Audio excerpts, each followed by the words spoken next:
Welcome to Ellevate Louisiana's Engage Videocast. Ellevate Louisiana was founded in 2020 to empower women leaders throughout Louisiana by connecting and educating them on the challenges impacting our state with data-driven, nonpartisan solutions to make a better future for Louisiana. Hello, I'm your host, Julie Stokes. Today's episode will cover the state of infrastructure in Louisiana, including what's needed, what to expect from the 2021 legislative session, and exciting news about a new passenger train between New Orleans and Baton Rouge. Our guests today are Michael Hecht, President and CEO of Greater New Orleans, Inc., and John Spain, Executive Vice President of the Baton Rouge Area Foundation. Michael has been recognized as one of the 10 people who made a difference in the South and CEO of the Year in Greater New Orleans. Greater New Orleans, Inc. is the nonprofit regional economic development organization that serves the 10-parish region of Southeast Louisiana, including Jefferson, Orleans, Plaquemine, St. Bernard, St. Charles, St. James, St. John the Baptist, St. Tammany, Tangipahoa, and Washington parishes. That's a lot of saints for Michael to manage. I need them all. John, who has led the Baton Rouge Area Foundation for 14 years, but who has also run broadcast stations and diversified companies, oversees a host of Baton Rouge Area Foundation's long-term projects, such as healthcare reform and land use planning. The Baton Rouge Area Foundation's mission is to unite human and financial resources to enhance the quality of life in Southern Louisiana. And I've got to say, they've done an amazing job. Thank you. Welcome, gentlemen. Thank you. Thank you for having us. Awesome. So first, I want to discuss the passenger train. This is something that's really exciting and has been on the horizon for a long time in one way or another. And I found out a couple of weeks ago when I heard you speaking at Leadership Louisiana that it's come to be known as the Spain train. So I'd like to just hear a little bit more about that. Well, so tell me, what's the history? What's going on here? It goes all the way back to President Obama. And President Obama and Vice President Biden at the time had an infrastructure plan and offered the state $300 million in federal dollars to create a passenger train between Baton Rouge and New Orleans. Governor Jindal, for a number of reasons, turned it down. And so we and business leaders in all of the parishes and in New Orleans and Baton Rouge have always thought that this is an important part of our infrastructure. It connects the state's largest populations and the largest economies. It also, should we need to use it as an evacuation train, we can get people out of harm's way in large numbers very quickly. So you're right, Julie, we've been talking about it for over 10 years. And we think that maybe 2021 is the year where we'll actually see significant progress for a number of different reasons. Well, that's pretty exciting. So we'll see something this year, you think? Well, we've got a president, remember, Vice President Biden, and he's very familiar with the project. He visited the city of New Orleans in 2016. We had lunch with a number of people, Mitch Landrieu and others, and he said, you know, had you all taken the money, we'd be riding on that train now. And of course, as president, he is often referred to as Amtrak Joe. The president lost part of his family in an automobile accident and committed to being in his home for his other children every night during his time in Congress. So for 30 years, he rode Amtrak trains. He believes in passenger trains. And as part of what his proposal is before Congress, he set aside $80 billion for expansion of passenger rail. So it does have to go through Congress. We don't know how it will end up. But this is the first time that the president of the country has designated significant dollars for the creation of new passenger rail. And obviously, the president was in the state last week. And as part of their private conversations, I am told that he did bring up the Baton Rouge New Orleans train as part of the discussion. Well, that's really exciting. I know when you go to Europe, the amount of rail in between cities from a lot of the key cities is just amazing. And you know, that they travel fast, they get you there fast, they're very efficient. What do you think the odds are that, well, I guess more or less, when do you think I know this is a hard question to answer, but do you have any sense of when you think something like that could actually be brought to fruition if Congress acts soon? I think it's probably 2 to 3 years away. We're talking about using the Kansas City Southern Rail line between Baton Rouge and New Orleans. So we don't have to build something new. That rail already exists. When you talk about infrastructure improvements, we would have to make some improvements because passenger trains run at 90 to 100 miles an hour and freight trains run at 50 miles per hour. So you have to upgrade it. We'd have to improve the bridge over the Bonnie Carey, and so that takes some money as well. But with those in place, it could very easily happen. And the interesting thing as we speak, Julie, is that Kansas City Southern is considering being taken over by Canadian National. Right. Now, earlier, Canadian Pacific made an offer. Canadian National now upped that offer. And in this morning, the news stories are saying that Canadian Pacific will back away. The interesting thing for this project is that Kansas City Southern's rail from Baton Rouge to New Orleans is one rail. Canadian National has a separate rail, which we now know we have two different connections. And likely as part of this eventual sale or merger of those two railroads, one could conceivably be used for freight and the other could conceivably be used for passenger rail. Now we have to wait and see what the regulators say, and that will take a little bit of time. But we have the president saying he has money, and now we have this merger of two railroads that could create a very interesting opportunity for this to actually happen. Well, I can tell you, when I served in the legislature, I would have paid good money to have a train that would have connected between I live in Kenner and Baton Rouge. And you're saying that you believe that what we're looking at would travel 90 to 100 miles an hour, not like some of the trains in Europe that are like 200 something miles an hour, huh? No, and there's a reason for that, and that doesn't rule out having higher speeds later. But one of the things you have to look at is we assumed that passengers are going to be New Orleans, Baton Rouge. In fact, many of those passengers will be on cities in between. So when you start at the UPT station in downtown, the next stop would take you to Louis Armstrong International Airport. And then from there, you would go to Laplace, and then you go to Gonzales. Then you'd have two stations in Baton Rouge, one in the suburban area where we call the health district, where our hospitals, medical facilities are. That is designed in the event we have to evacuate people. The first people that come out are nursing homes and hospital patients. So we would move them from New Orleans into health facilities out of harm's way in Baton Rouge. The second station in Baton Rouge is downtown. So in your legislative days, you would go from downtown to downtown. And you can catch a cab, you can catch a Uber or Lyft, and you have the surface transportation now available in both cities to do that. So it's going to be about an hour and 10 minutes. And so I rode a train called the Bright Line train from West Palm Beach to Miami a year or so ago. And there was a lady on there doing work with a laptop. And I asked her why she was riding the train. She said she's a lawyer. And she put a smile on her face and she said, I'm actually billing because I'm doing work.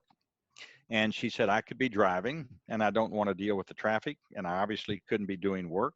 I'll see a client in Miami. I'll come back and this will be a productive day. I can get something to eat or drink. And it makes a lot of sense. And I think that's what we have to remind people. A lot of people will use this train for different reasons. We will come to see a Saints game. You will come and see an LSU or Southern game. Legislators can move back and forth. The point is that it can be a productive trip. And while we say the drive from New Orleans is a little over an hour, it depends on what happens when you get to the New Orleans airport, and it could be another 30, 40 minutes to downtown. Or coming our way in Baton Rouge, you could hit Prairieville where there's always construction and congestion. And so that hour or so trip sometimes takes an hour and a half to 2 hours depending on traffic.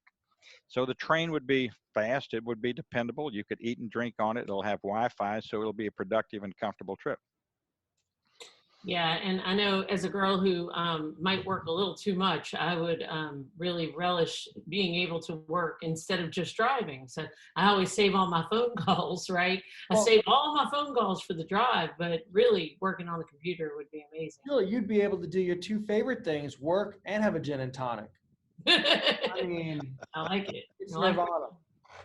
Yeah, exactly.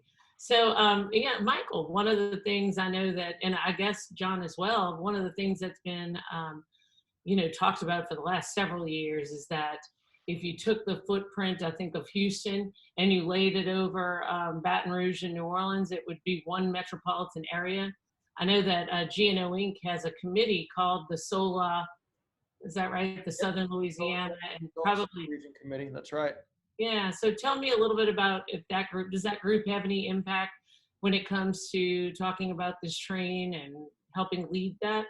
Well, yeah, actually, although the train is colloquially called the Spain train, its official name is the Sola Express.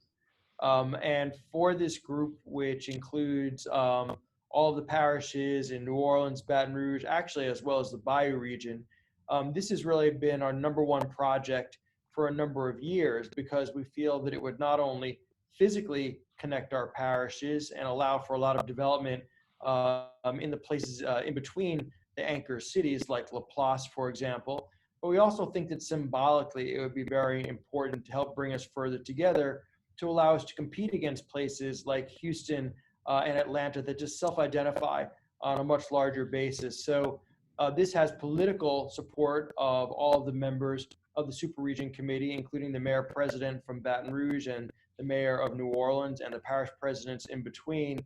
And yeah, I think getting this done would be probably the greatest validation of this group since it was formed. Another reason that we need the train actually goes back to the origin story of the Super Region Committee, and that goes back to an act of, I would call it wisdom and grace by John Spain and John Davies at the Baton Rouge Foundation, when they did a study about where the airport should be located, and there was talk about it moving all the way possibly up to Donaldsonville. And the study came back and said, no, it should stay where it is for reasons of logistics and pre-existing infrastructure on the FAA. And I think there was a recognition at that point, because they came to New Orleans and said, we need to work together to maximize this airport for all of us, that we needed to start working together in any number of issues. That allowed us to start the Super Region Committee, which became SOLA, standing for South Louisiana. And another reason for this train is that as this airport, MSY, Louis Armstrong, continues to grow, it was the third fastest growing in the country pre-COVID. It's going to be even more important, not just for New Orleans, but even more so for workers and tourists from Baton Rouge to be able to access the airport. It's a matter of convenience, it's a matter of productivity, and the train obviously is one of the ways to get folks from Baton Rouge and cities in between to Louis Armstrong.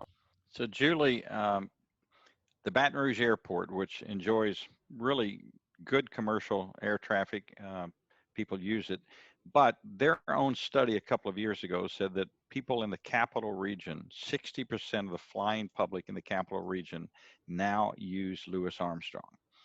So if you think about a multimodal connection where you might get on the train in Baton Rouge, check your bags here, and an hour, 45 minutes to an hour later, you're shuttled into Louis Armstrong's new billion-dollar airport. And on your return trip, you do the same thing. And you don't have to deal with parking. The train ticket is less than probably one night parking at the airport. And it's a connection that people would use, and it'll be very convenient. And every time I tell that story, I say, will you all ride the train? And everybody says yes. The other issue that we've talked about is workers, because people sometimes think that this is a luxurious train and only certain kind of people will ride it. We've had conversations both in New Orleans and Baton Rouge, and the example might be that you have a certain number of underemployed people in both cities. What if we could train them? And we have programs both at the local and state level. Let's take, for example, we want to make them welders. And let's assume that we can train them to be welders. Many of those people don't have automobiles, and they don't have a way to get to work even if they have training. But what if we could put them on trains from Baton Rouge to New Orleans? We now have $300 billion of investment in a petrochemical corridor with high-paying jobs and a demand for welders in between both our cities.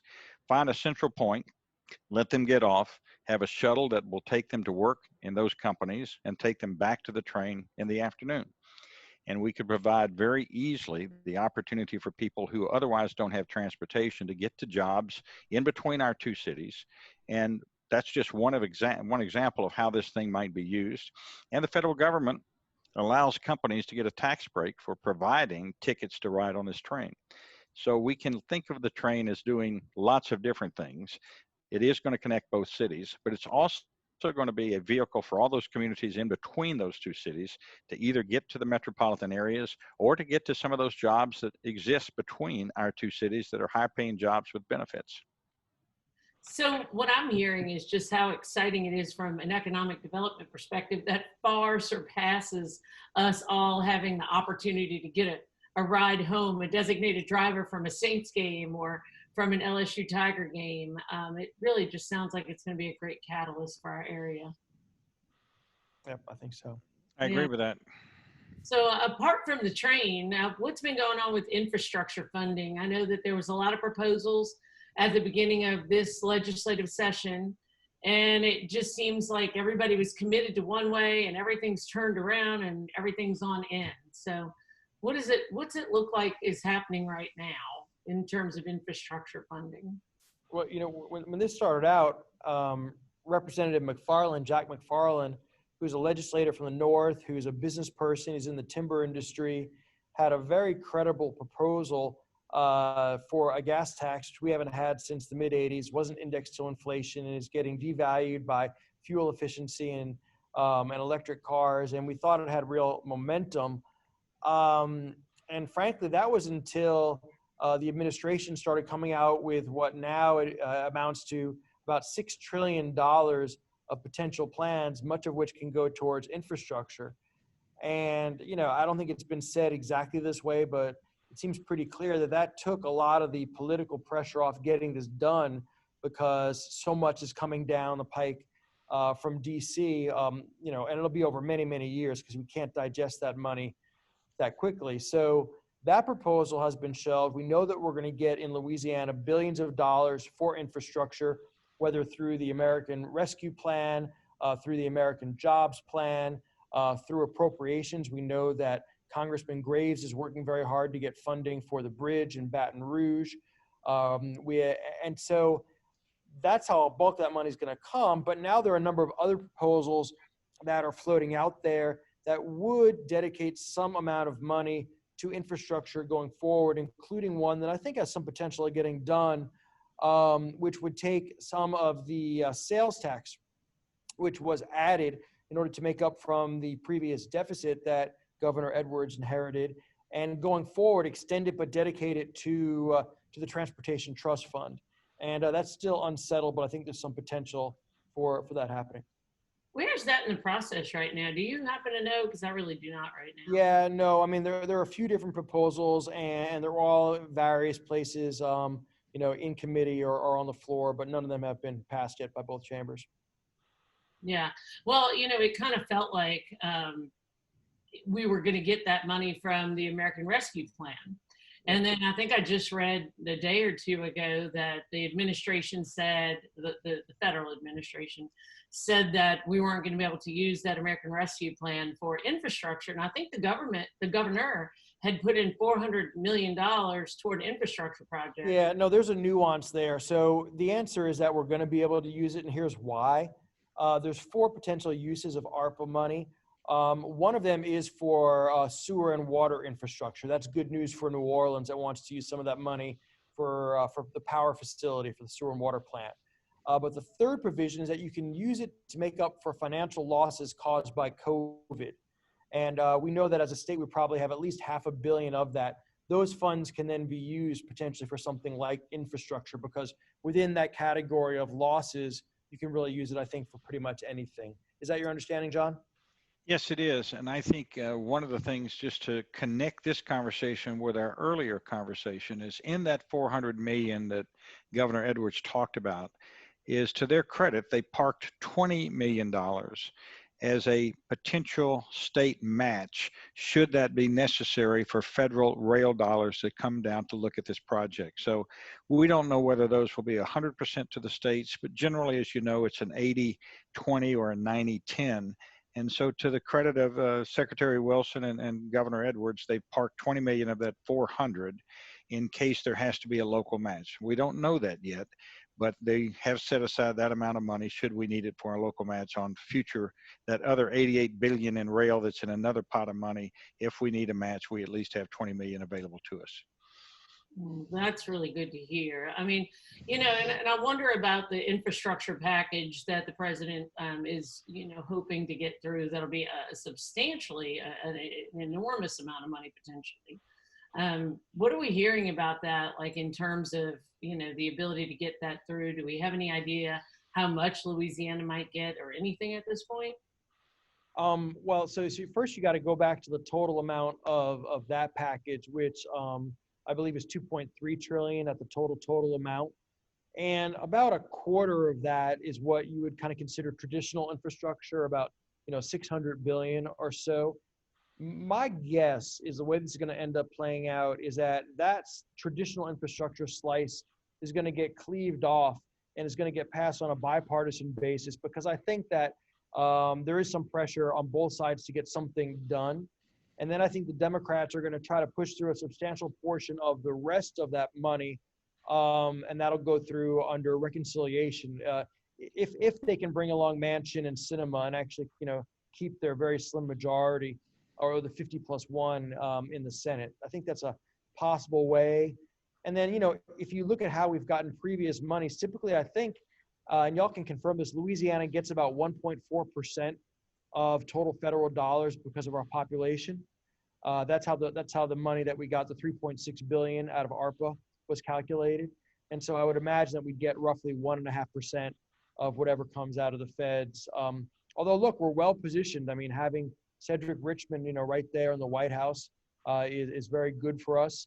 And we know that Congressman Carter was just appointed to the Transportation and Infrastructure Committee. So, for a small state, we're well positioned, frankly, on both sides, with Congressman Scalise and Graves on the other side as well.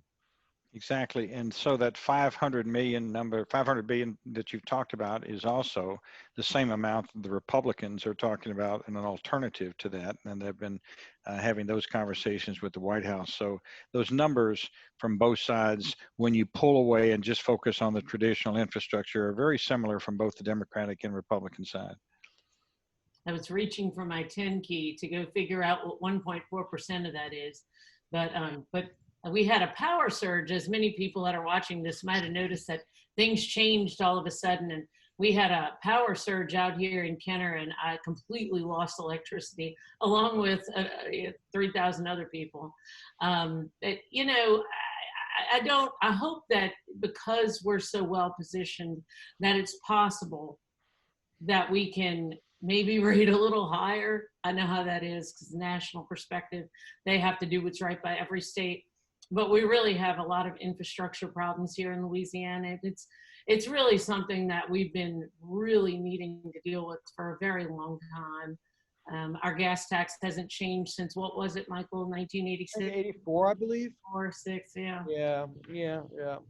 And we talked about when the earlier gas tax was put together, I sat down and talked about the details. And the point I wanted to make about the tax is that it's not one size fits all.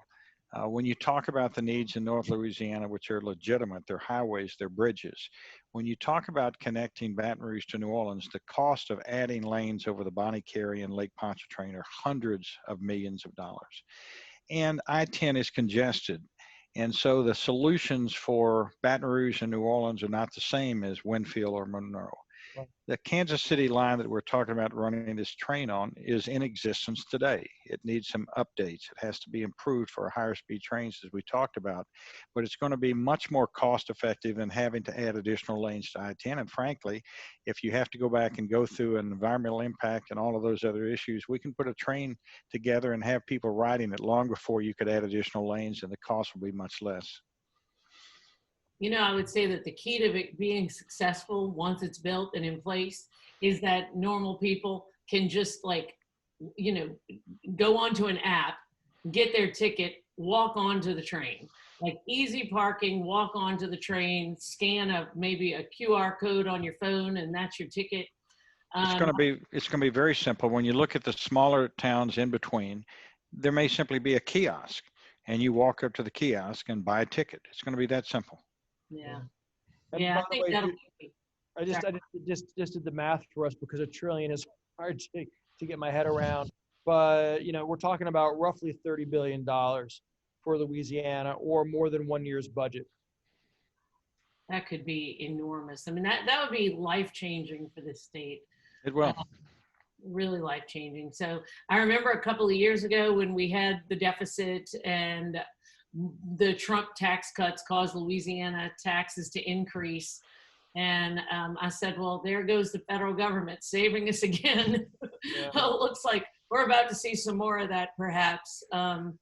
We might get our infrastructure after all. Well, but I mean, as a state, the real hope is that through infrastructure projects like the train, and by investing this money wisely and on projects that actually have a long-term ROI and not just one-term or patchwork, that we begin to diversify the economy and create prosperity.